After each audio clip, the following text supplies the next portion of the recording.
il n'y avait pas de péché en lui. Et il n'en a pas commis. Parce qu'il n'était pas poussière faite chair, il n'était donc pas faillible. Nous avons donc, à travers ce que nous venons de voir, que nous avons le signe qui nous montre que Jésus-Christ n'est pas un homme comme vous et moi.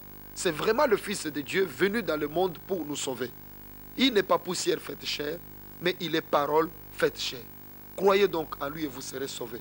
Nous vous donnerons d'autres détails au séminaire que nous commençons ce dimanche 23 décembre à l'église en mission sur l'avenue des Huileries, tout près du stade des Martyrs. Venez dimanche à 9 h, nous avons séminaire là-dessus et vous recevrez de bonnes choses qui pourront vous aider dans votre foi chrétienne. Mais en attendant, je vous invite à accepter Jésus-Christ dans votre vie comme votre sauveur personnel. Ainsi, vous ne serez plus la même personne, vous serez transformé et changé. Acceptez-le maintenant et venez compléter votre connaissance pendant ce séminaire qui ira du dimanche 23 au mardi 25. Commencez avec nous ce dimanche 23 à 9 h sur l'avenue des Huileries. Nous vous invitons vraiment. Mais en attendant, je vous invite donc de prier, de recevoir Jésus-Christ dans votre vie comme votre sauveur personnel. Il va pardonner vos péchés. Il va vous délivrer du mal, de la malédiction et il va transformer votre vie. Vous ne serez plus jamais la même personne. Vous serez une nouvelle créature complètement transformée, complètement changée. Je vous invite donc à répéter cette prière après moi, s'il vous plaît. Seigneur Jésus, je reconnais aujourd'hui que tu es le Fils de Dieu. Je t'invite dans mon cœur. Entre dans ma vie. Pardonne mes péchés, Seigneur, car je me reconnais pécheur. Prends pitié de moi. Bénis ma maison. Bénis ma famille. Bénis tout mon être, car il est écrit que si tu crois en Jésus, tu seras sauvé, toi et ta famille. Merci de faire de moi Fils de Dieu. Au nom de Jésus. Amen. Vous venez de recevoir Jésus-Christ dans votre vie comme votre sauveur personnel. Ne restez pas à la maison. Allez voir le pasteur de l'église la plus proche, qu'il prie pour vous, qu'il vous baptise, qu'il vous donne des enseignements utiles pour que vous deveniez vous-même un disciple, un gagneur d'âme. Si vous avez d'autres préoccupations, contactez-nous et nous réitérons notre invitation. Venez ce dimanche 23 décembre à 9 h à l'église en mission sur l'avenue des Huileries. Nous avons un séminaire sur Noël et vous recevrez plus d'enseignements. Que Dieu vous bénisse. À demain, même chaîne, même heure.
Mesdames, Messieurs, au nom de Jésus-Christ, notre Saint Sauveur, je vous souhaite de très joyeuses fêtes de Noël et de Nouvel An. Le thème que nous avons aujourd'hui est le suivant, un sujet de joie. Un sujet de joie, nous allons pour ça commencer avec une lecture dans Luc chapitre 2e, du 8e au 14e verset. Donc le but de ce sujet est de répondre un peu à la question qui semble perturber plusieurs personnes. Faut-il, oui ou non, fêter Noël C'est la question que plusieurs chrétiens se posent compte tenu de la diversité des enseignements qui sont là-dessus. Nous essayerons de voir à travers les Écritures saintes ce qui convient à faire. La Bible nous dit dans Luc chapitre 2, du 8e au 14e verset, ce qui suit. Il y avait dans cette même contrée des bergers qui passaient dans les champs de veille de la nuit pour garder leurs troupeaux. Et voici un ange du Seigneur leur apparut, et la gloire du Seigneur resplendit autour d'eux. Ils furent saisis d'une grande frayeur. Mais l'ange leur dit, ne craignez point, car je vous annonce une bonne nouvelle qui sera pour tout le peuple le sujet d'une grande joie. C'est qu'aujourd'hui, dans la ville de David, il vous est né un sauveur, qui est le Christ, le Seigneur. Et voici à quel signe vous le reconnaîtrez. Vous trouverez un enfant emmailloté et couché dans une crèche. Et soudain, il se joignit à l'ange une multitude de l'armée céleste, disant, louant Dieu et disant, gloire à Dieu dans les lieux très hauts et paix sur la terre parmi les hommes qui l'agréent. Ces passages nous parlent de ce qui est arrivé à la naissance de Jésus-Christ. Jésus est né à Bethléem en Judée. Et au moment où Marie venait d'accoucher, à quelques distances de là, se trouvaient des bergers qui passaient des nuits avec leurs troupeaux. Ces bergers travaillaient, ainsi ils veillaient sur les troupeaux pour les garder, parce qu'il fallait bien les paître. C'est à ces bergers-là que Dieu envoya un ange pour leur annoncer la bonne nouvelle qui venait d'arriver. La Bible nous fait voir clairement, nous l'avons lu avec vous, que l'ange a dit à ces bergers que ne craignez point, car je vous annonce une bonne nouvelle qui sera pour tout le peuple le sujet d'une grande joie. Voilà l'expression de l'ange. Je vous annonce une bonne nouvelle qui sera pour tout le peuple l'expression d'une grande joie. L'ange avait déjà prédit que la bonne nouvelle de la naissance de Jésus-Christ sera pour tous l'expression d'une grande joie, le sujet d'une grande joie. Voilà ce que nous retenons de prime abord. La naissance de Jésus-Christ était une bonne nouvelle qui devait être pour tout le peuple le sujet d'une grande joie. Voilà ce que l'ange avait annoncé. Et c'est ce que nous retenons avant de pouvoir continuer. Ce message de l'ange est très important. Et c'est ce message qui est aujourd'hui l'accomplissement. L'accomplissement que nous sommes en train de vivre aujourd'hui. Noël qui est fêté dans le monde entier. La naissance de Jésus-Christ qui est fêtée dans le monde entier. C'était une prophétie. C'était une prédiction de l'ange. L'ange avait dit cette bonne nouvelle sera un sujet de joie pour tout le peuple. Et si vous remarquez bien, à la naissance de Jésus-Christ, la naissance de Jésus n'a pas été un sujet de joie pour tout le peuple. Vous comprendrez que cette prédiction de l'ange concernait les temps à venir, c'est-à-dire l'époque où nous sommes parvenus, nous. Où la naissance de Jésus est fêtée, est devenue un sujet de joie pour tout le peuple. Il y a même des gens qui se réjouissent sans savoir pourquoi ils se réjouissent. Il y en a qui se retrouvent là, en train de boire, de faire n'importe quoi, sans savoir pourquoi ils sont en train de le faire. Mais en lisant les Écritures saintes, nous trouvons que cette parole, cette prédiction de l'ange s'est accomplie parfaitement. Et personne ne peut empêcher l'accomplissement de cette prédiction.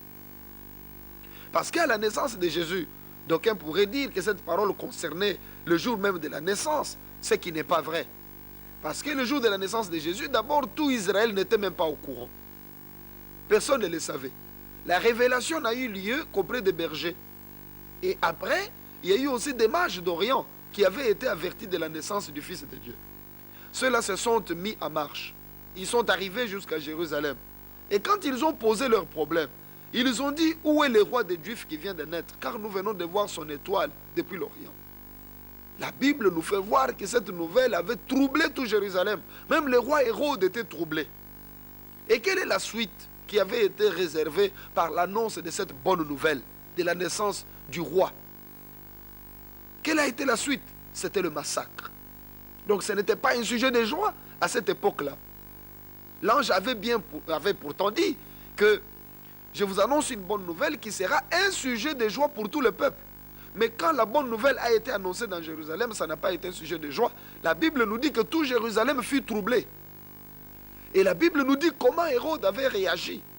Il ne s'était pas réjoui de la naissance de Jésus.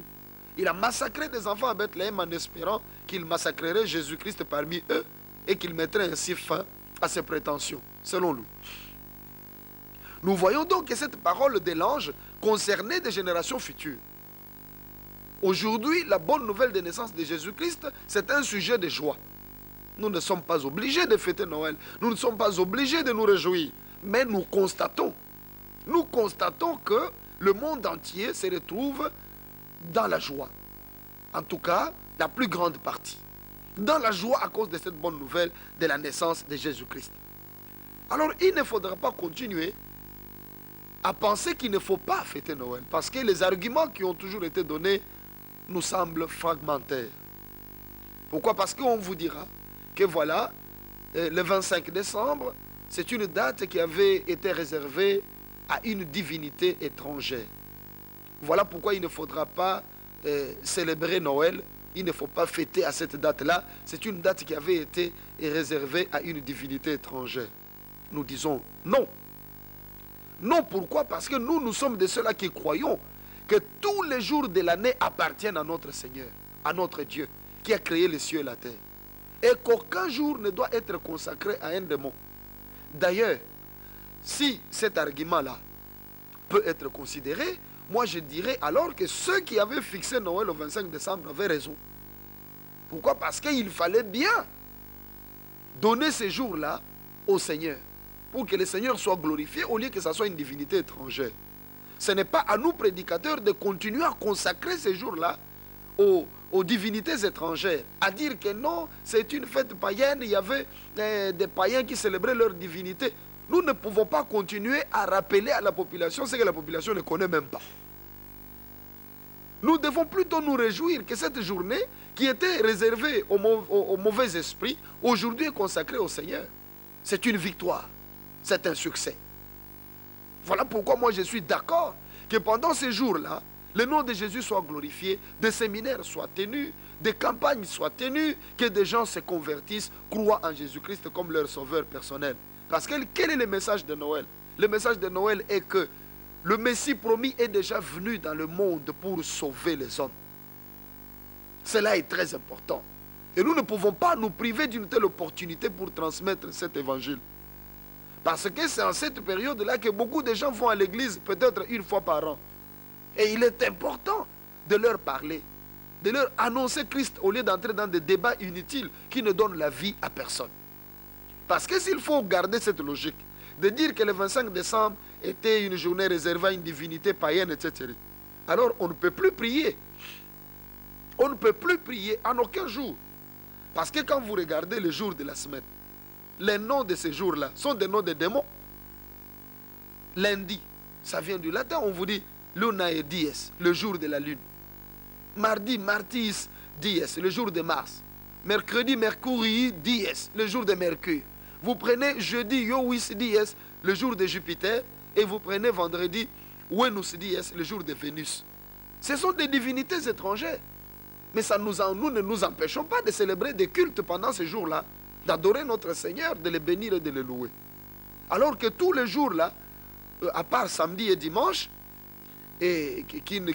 parce que dimanche c'est le jour du Seigneur dans la traduction, ça signifie le jour du Seigneur. Samedi, c'est le 7e jour, selon ce qu'on appelle le sabbat, sabbat dies, le jour de sabbat. Alors, il faudra savoir qu'en dehors de samedi et de dimanche, de lundi à vendredi, tous les noms là sont des noms réservés aux divinités païennes toujours. Mais ça ne nous gêne pas de célébrer notre Dieu pendant tous ces jours-là. Et pourquoi devrions-nous dire que puisque le 25 décembre avait été consacré à une divinité étrangère, on ne peut pas célébrer Noël? Donc ce sont des arguments, disais-je, fragmentaires, qui ne tiennent pas debout, qu'il ne faudra pas considérer. Christ doit être prêché tous les jours, en temps favorable ou non. Il doit être proclamé, annoncé. Et on doit célébrer sa venue. C'est une occasion pour affirmer, confirmer aux gens que le Jésus qui a été crucifié, il est déjà, qui a été promis plutôt, est déjà venu dans le monde. Le Messie là, il est déjà venu dans le monde. Acceptez-le comme votre sauveur personnel et vous serez sauvés. Vous trouverez dans Juge chapitre 6e du 25e au 26e verset, la Bible dit, Juge 6 de 25 à 26. Dans la même nuit, l'Éternel dit à Gédéon, prends le jeune taureau de ton père et un second taureau de 7 ans. Renverse l'autel de Baal qui est à ton père et abat le pieu sacré qui est dessus. Tu bâtiras ensuite et tu disposeras sur le haut de ce rocher un autel à l'Éternel, ton Dieu. Tu prendras le second taureau et tu offriras un holocauste avec le bois de l'idole que tu auras abattu. L'exemple de Gédéon est édifiant. Remarquez ce que Dieu lui dit. Tout le peuple adorait Baal. Dieu lui dit que va, renverse l'autel de Baal qui appartient à ton père. Détruis tout cet autel-là et tu vas bâtir un autre autel au même endroit, sur le même rocher-là. Tu vas bâtir un autel à l'Éternel. Tu vas prendre le second taureau, tu vas offrir un holocauste avec le bois de l'idole que tu auras abattu. Dieu n'a pas dit à Gédéon d'aller ailleurs. Là même où l'idole était, c'est là où il fallait bâtir le temple de Dieu. Alors si vous considérez que le 25 décembre était consacré aux démons, alors prenez cette date pour le Seigneur maintenant. Adorez le Seigneur et célébrez-le. Vous aurez tous les autres détails au séminaire que nous organisons à partir de ce dimanche 23 décembre jusqu'au mardi 25 décembre à l'église en mission sur l'avenue des Huileries, tout près du stade des Martyrs. Venez ce dimanche à 9 h, nous vous attendons, vous aurez plus de détails et toutes ces choses vous donneront plus de foi, plus d'assurance et vous comprendrez beaucoup de choses relatives à Noël. Mais en attendant, je vous invite donc à reconnaître Jésus comme votre sauveur parce que le Messie qui a été promis par les prophètes dans la Bible est déjà venu dans le monde. C'est Jésus-Christ, le Fils de Dieu. Il est mort sur la croix pour vous, pour le pardon de vos péchés. Il a vaincu la mort et le péché pour que vous ayez la vie. Ne restez pas à côté, venez, acceptez Jésus comme votre sauveur personnel. Il va pardonner vos péchés. Ne terminez pas l'année de cette manière. Donnez-lui votre vie, vous ne perdrez rien. C'est lui qui vous protège et qui vous protégera encore. Faites-lui confiance, Jésus vous aime. Je vous invite maintenant à accepter Jésus dans votre vie comme votre sauveur personnel à travers cette prière. Seigneur Jésus, je me reconnais pécheur. Je te supplie, mon Dieu, entre dans mon cœur. Pardonne mes péchés. Purifie-moi. Je veux être enfant de Dieu. Par ton nom, Jésus. Merci beaucoup de me sauver aujourd'hui. Merci de me donner la vie. Au nom de Jésus. Amen. Vous venez de recevoir Jésus-Christ dans votre vie comme votre sauveur personnel. Ne restez pas à la maison. Allez voir le pasteur de l'église la plus proche de votre lieu de résidence. Qu'il prie pour vous, qu'il vous baptise, qu'il vous donne des enseignements utiles pour votre croissance spirituelle. Si vous avez d'autres préoccupations, vous pouvez toujours prendre contact avec nous. En attendant, il y a un séminaire que nous organisons. C'est dimanche 23 décembre. Nous vous invitons à venir assister à ce séminaire. Ce séminaire ira du 23 au 25 décembre sur l'avenue des Huileries, près du stade des Martyrs. Que le Seigneur vous bénisse. Joyeuse fête de Noël. À demain. Même chaîne, même heure.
Madame, Messieurs, joyeuse fête de Noël et de Nouvel An, que le Seigneur soit avec vous.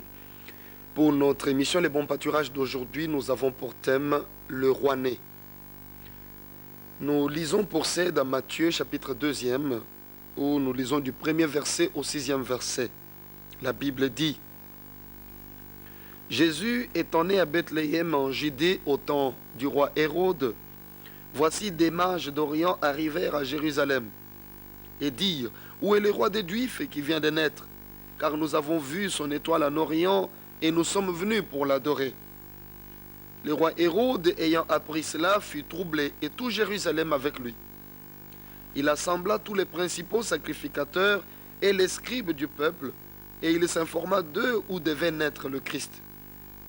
Ils lui dirent: À Bethléem en Judée, car voici ce qui a été écrit par le prophète. Et toi, Bethléem, terre de Juda, tu n'es certes pas la moindre entre les principales villes de Juda, car de toi sortira un chef qui paîtra Israël, mon peuple.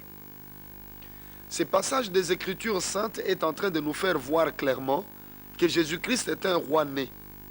Car quand les mages d'Orient sont arrivés à Jérusalem, ils n'ont pas cherché un prince qui venait de naître. Ils n'ont pas demandé après un enfant qui devait être couronné roi plus tard. Mais leur question était précise. Où est le roi des Juifs qui vient de naître? Il ne s'agissait donc pas d'un prince quelconque qui devait devenir roi plus tard. Mais c'était le roi même qui venait de naître. Et ils le cherchaient en tant que roi. Ils voulaient l'adorer en tant que roi. Et ils ont bien dit qu'ils allaient pour l'adorer. Ce qui fait ressortir le caractère divin du Christ Jésus. Alors, à travers ces passages, nous pouvons tous comprendre que Jésus est un roi né. Il n'est pas venu dans ce monde pour avoir l'intelligence des hommes, pour entrer dans les écoles des hommes, apprendre d'eux quelque chose, ou encore apprendre d'eux comment gouverner. Jésus-Christ est un roi né. Il est venu dans ce monde en tant que roi. Les mages ont dit qu'ils cherchaient le roi des Juifs qui venait de naître. Ils ne cherchaient donc pas un enfant quelconque qui devait être couronné roi plus tard. Et quand nous lisons dans Jean chapitre 18e, du 33e au 37e verset, nous trouvons là qu'il est écrit: Pilate rentra dans le prétoire, appela Jésus et lui dit: Es-tu le roi des Juifs? Jésus répondit: Est-ce de toi-même que tu dis cela, ou d'autres te l'ont-ils dit de moi? Pilate répondit: Moi, suis-je juif? Ta nation et les principaux sacrificateurs t'ont livré à moi. Qu'as-tu fait? Mon royaume n'est pas de ce monde, répondit Jésus.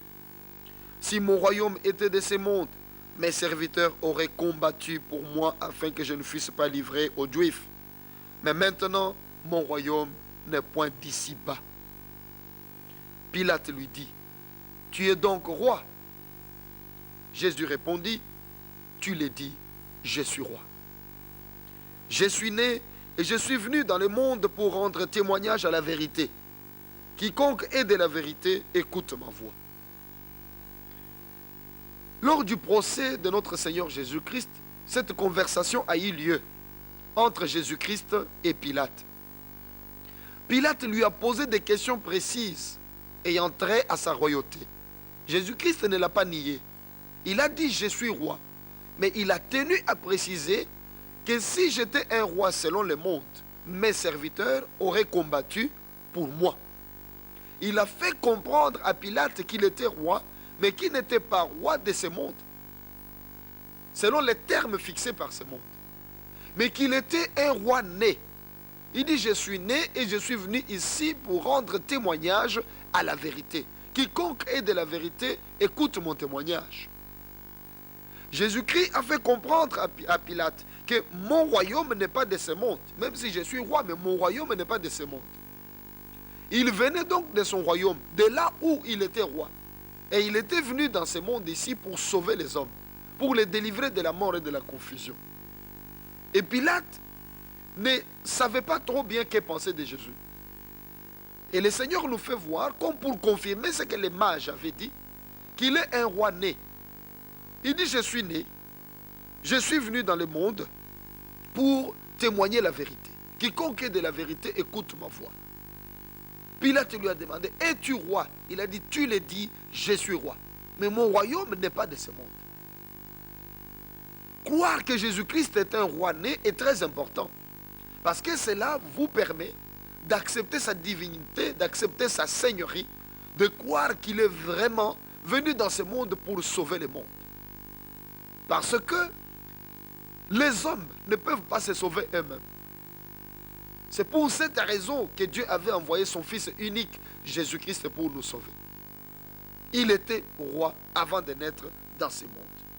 La Bible nous fait voir cette vérité dans Jean, chapitre 1er, du 1er verset au 4e verset.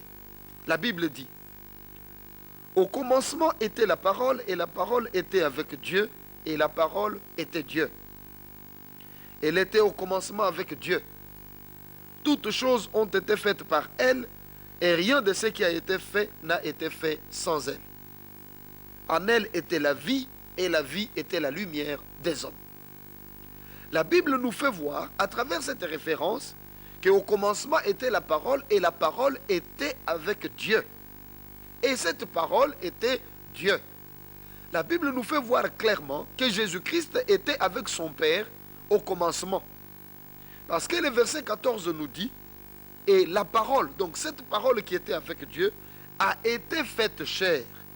Et elle a habité parmi nous, pleine de grâce et de vérité.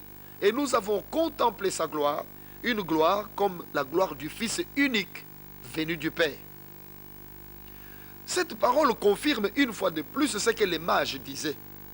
Les mages disaient qu'ils étaient venus adorer le roi des Juifs qui venait de naître. Le roi né, Jésus-Christ. Ils n'étaient pas venus voir un enfant qui était destiné à la royauté, mais ils étaient venus pour adorer le roi des Juifs qui venait de naître. Jésus lui-même l'a confirmé devant Pilate, pour lui faire voir que je suis roi, mais mon royaume n'est pas de ce monde. Je suis né, je suis venu pour rendre témoignage à la vérité. Quiconque est de la vérité, écoute ma voix. Et ici, la Bible nous révèle clairement que Jésus-Christ était auprès de Dieu, avec Dieu au commencement. C'est lui la parole. Et c'est cette parole qui a été faite chair. Cette parole est venue pour habiter parmi nous. La Bible dit qu'elle a habité parmi nous, pleine de grâce et de vérité. Et nous avons contemplé sa gloire. Une gloire comme la gloire du Fils unique venu du Père. Voilà pourquoi aujourd'hui, le Seigneur voudrait que vous puissiez accepter Jésus comme étant votre Seigneur et votre Sauveur. Il n'y en a pas un autre. Il n'y en aura pas. Il n'y en a jamais eu. Il est le seul, l'unique, le Sauveur du monde. Le chemin, la vie et la vérité, c'est Jésus. Vous ne pouvez pas arriver à Dieu sans passer par Jésus. C'est le chemin obligé. Le passage que Dieu nous a donné pour arriver à lui. Aujourd'hui, puisse le Saint-Esprit vous aider à comprendre cette réalité. Qu'il n'existe aucun homme sur la terre qui soit son égal. Jésus-Christ est inégalable. Il est celui qui a été, qui est et qui vient. Et son ministère ici sur la terre est tout à fait inimitable. Par sa naissance, par sa mission, par sa mort, par sa résurrection, par sa puissance, nul n'est semblable à lui. Il est Dieu. Voilà pourquoi je vous invite aujourd'hui à l'accepter dans votre vie comme votre sauveur personnel. Il est le roi. Je vous invite à l'accepter comme votre sauveur personnel. Il est le Seigneur. Dans Jean chapitre 17, Jésus-Christ prie et dit ceci. Après avoir ainsi parlé, Jésus leva les yeux au ciel et dit, Père, l'heure est venue. Glorifie ton Fils, afin que ton Fils te glorifie, selon que tu lui as donné pouvoir sur toute chair, afin qu'il accorde la vie éternelle à tous ceux que tu lui as donnés. Or, la vie éternelle, c'est qu'ils te connaissent, toi, le seul vrai Dieu, et celui que tu as envoyé, Jésus-Christ. Je t'ai glorifié sur la terre, j'ai achevé l'œuvre que tu m'as donnée à faire. Et maintenant, toi, Père, glorifie-moi auprès de toi-même, de la gloire que j'avais auprès de toi avant que le monde fût. Jésus-Christ démontre à travers cette prière qu'il avait la gloire auprès du Père avant que le monde fût. Cela est très important et cela confirme le fait que Jésus-Christ est le roi né. Il dit bien que Père, glorifie-moi auprès de toi-même de la gloire que j'avais auprès de toi avant que le monde fût. Jésus-Christ est en train de nous faire voir qu'il a existé avant de naître par Marie. Marie était un instrument de Dieu que Dieu avait utilisé pour que Jésus-Christ vienne dans le monde, né d'une femme. Mais Jésus-Christ lui-même n'a pas commencé à exister par sa naissance à Bethléem. Il était roi avant de venir dans ce monde. La Bible nous dit que c'est lui le roi dont l'origine vient des jours anciens, des jours de l'éternité. Donc cette référence révèle le caractère éternel du Christ Jésus. Acceptez-le donc dans votre vie comme votre sauveur personnel. Lui qui dit que Père, glorifie-moi de la gloire que j'avais auprès de toi avant que le monde fût. Il est le roi né. Il n'y en a pas un autre. Il est inégalable. Il est inimitable. Il est le Seigneur. Dieu dit qu'il est son Fils unique en qui il a mis toute son affection. Donc pour trouver l'amour de Dieu, il faut accepter Jésus dans votre vie comme votre sauveur personnel. En dehors de Jésus, il n'y a pas de vie. Il n'y a pas de salut en dehors de Jésus. Aujourd'hui est votre jour. Nous sommes en une période de Noël où nous commémorons la venue du Messie dans le monde, la première venue du Messie dans le monde. Sachez qu'il était venu pour vous délivrer de la mort et du péché, pour vous donner la vie éternelle. Si vous l'acceptez, vous entrerez dans la gloire éternelle au jour de son avènement, parce que Dieu a fixé un jour où il va juger le monde par son Fils bien-aimé. Aujourd'hui, il est sauveur. Vous pouvez le rejeter comme votre sauveur. Mais au jour du jugement, vous ne saurez pas le rejeter comme votre juge. Parce que c'est lui qui a été établi comme juge des vivants et des morts. Acceptez-le donc dans votre vie comme votre sauveur personnel et vous serez sauvés. Toutes ces choses, nous allons encore les développer dans les séminaires concernant Noël qui commence ce dimanche 23 décembre, qui se termine le mardi 25 décembre à l'église en mission sur l'avenue des Huileries, tout près du stade des Martyrs. Si vous êtes bien intéressé, nous vous invitons à venir participer à ces séminaires et Dieu vous parlera beaucoup. Il transformera votre vie pour qu'au jour de son avènement, vous héritiez de son royaume. En attendant, je vous invite à recevoir Jésus dans votre vie comme votre sauveur personnel à travers cette prière. Répétez cette prière après moi, s'il vous plaît. Tendre Père, merci beaucoup pour Jésus-Christ. Merci pour ton Fils de grâce que tu as envoyé dans ce monde pour que je sois sauvé. Je te bénis, je t'adore, parce qu'aujourd'hui, je sais que mes péchés sont pardonnés. Car je me reconnais pécheur. Je reconnais que seul Jésus est mon sauveur. Je t'aime, Seigneur, et je t'accepte comme mon sauveur personnel. Amen. Vous venez de recevoir Jésus-Christ dans votre vie comme votre sauveur personnel. Ne restez pas à la maison. Je vous exhorte d'aller voir le pasteur de l'église la plus proche de votre lieu de résidence. Il priera pour vous, il vous donnera des enseignements utiles pour votre croissance spirituelle et il vous baptisera. Si vous avez d'autres préoccupations, prenez contact avec nous. Joyeuse fête de Noël. À demain, même chaîne, même heure.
Madame, Messieurs, joyeuse fête de Noël et de Nouvel An. Que le Seigneur soit avec vous.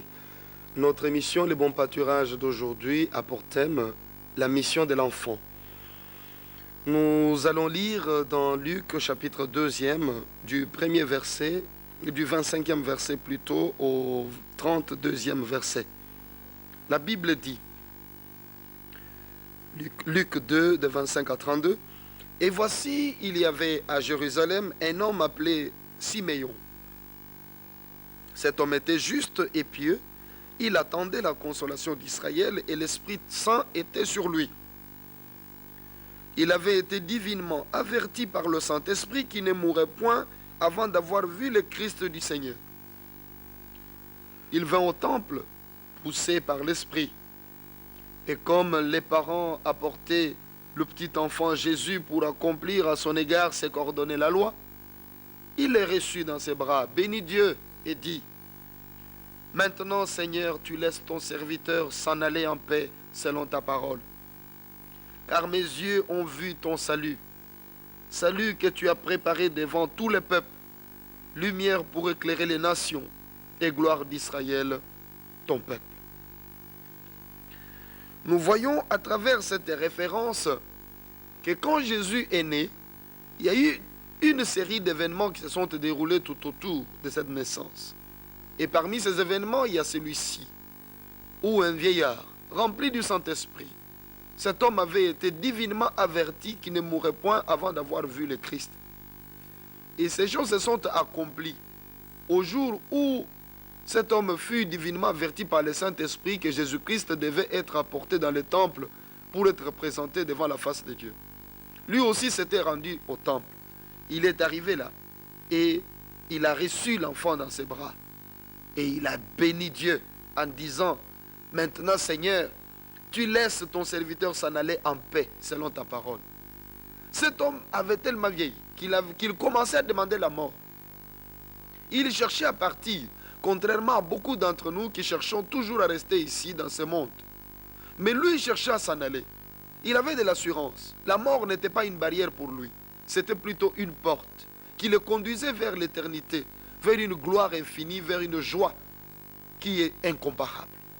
Voilà pourquoi il a dit qu'il bénissait l'Éternel. Et il a demandé à l'Éternel de le laisser partir en paix. Parce que, quoi? Parce que ses yeux ont vu le salut de Dieu. Salut que tu as préparé devant tout le peuple. Lumière pour éclairer les nations et gloire d'Israël, ton peuple. Il a parlé de Jésus en termes de salut, de lumière et de gloire. Cela est très important. Nous savons que bien d'autres choses peuvent être dites. Mais nous restons dans le cadre de cette émission sur ces trois choses. Le salut, la lumière, la gloire. La Bible nous fait voir dans Luc chapitre 2, toujours là dans Luc chapitre 2, du 41e au 47e verset, ce qui suit. Les parents de Jésus allaient chaque année à Jérusalem à la fête des Pâques. Lorsqu'il fut âgé de 12 ans, ils y montèrent, selon la coutume de la fête. Puis, quand les jours furent écoulés et qu'ils s'en retournèrent, l'enfant Jésus resta à Jérusalem. Son père et sa mère ne s'en aperçurent pas. Croyant qu'il était avec leurs compagnons de voyage, ils firent une journée de chemin et le cherchèrent parmi leurs parents et leurs connaissances. Mais ne l'ayant pas trouvé, ils retournèrent à Jérusalem pour le chercher. Au bout de 3 jours, ils le trouvèrent dans le temple, assis au milieu des docteurs, les écoutant et les interrogeant. Tous ceux qui l'entendaient étaient frappés de son intelligence et de ses réponses. À travers ce que nous venons de lire, nous voyons que l'enfant Jésus, alors qu'il avait à peine que 12 ans, était déjà la lumière du monde. Il était là au temple, assis au milieu des docteurs. Il les interrogeait. Il les écoutait et il les interrogeait. La Bible est en train de nous dire que tous ceux qui l'entendaient étaient frappés de son intelligence et de ses réponses. Ce qui signifie que lui aussi répondait aux questions. Parce qu'il avait des réponses à donner. La Bible nous fait voir ces choses. Jésus était la lumière pour ces docteurs. Il est venu pour être la lumière pour vous, pour que vous puissiez également connaître Dieu dans la vérité. Parce qu'on ne peut pas connaître Dieu dans la vérité sans accepter Jésus comme sauveur du monde, comme votre sauveur personnel. C'est lui, Jésus, qui est la lumière du monde. Il l'a dit dans Jean chapitre 8e, le verset 12e. Jésus dit dans Jean chapitre 8e, le verset 12e, Jésus parlait de nouveau et dit, je suis la lumière du monde. Celui qui me suit ne marchera pas dans les ténèbres, mais il aura la lumière de la vie. Jésus est la lumière du monde. Si vous l'acceptez, partout où vous irez, vous verrez que devant, c'est tout clair. Le chemin sera ouvert. Les ténèbres quitteront votre vie. Vous marcherez et vous saurez où vous êtes en train d'aller parce que Jésus vous conduira. Il sera au-devant de vous pour vous éclairer le chemin. La lumière est très importante dans la vie pour être en sécurité. On a besoin de lumière. Prenons à titre d'exemple qu'un voleur soit en train d'opérer dans une cour alors qu'il fait tout noir et qu'un enfant allume la lumière. Ce voleur ne sera plus en sécurité. Il ne peut plus opérer en toute sécurité. Il va prendre fuite. Son premier réflexe serait de chercher un abri, un lieu où il fait sombre. Il va fuir. Il va fuir qui? Ce n'est pas le petit enfant qui l'a fui. Parce qu'il peut bien faire taire cet enfant en le frappant ou en le tuant. Mais il a fui la lumière. C'est pour vous dire que la lumière chasse le diable. Le diable est le prince des ténèbres. Si vous avez Jésus, il est la lumière qui s'allume dans votre vie. Les ténèbres vont fuir. Les démons qui aiment les ténèbres vont également fuir parce que vous allez marcher dans la lumière. Voilà la mission de l'enfant Jésus. En venant dans le monde, il est venu pour accomplir ces choses, pour nous apporter la lumière, afin que nous puissions voir là où nous allons et que nous ne puissions pas trébucher, parce qu'il dit, je suis la lumière du monde, celui qui me suit ne marchera pas dans les ténèbres, mais il aura la lumière de la vie. Alors Jésus-Christ était au milieu des docteurs, il les interrogeait, il les écoutait, il leur donnait des réponses lui-même. Et tous étaient frappés par son intelligence et par ses réponses. Il était la lumière du monde et il est la lumière du monde aujourd'hui pour vous. La Bible nous fait voir également qu'il est le salut. Quand nous lisons dans Romains chapitre 10e, Romains chapitre 10e, nous lisons du 9e au 11e verset, la Bible dit, si tu confesses de ta bouche le Seigneur Jésus, et si tu crois dans ton cœur que Dieu l'a ressuscité des morts, tu seras sauvé.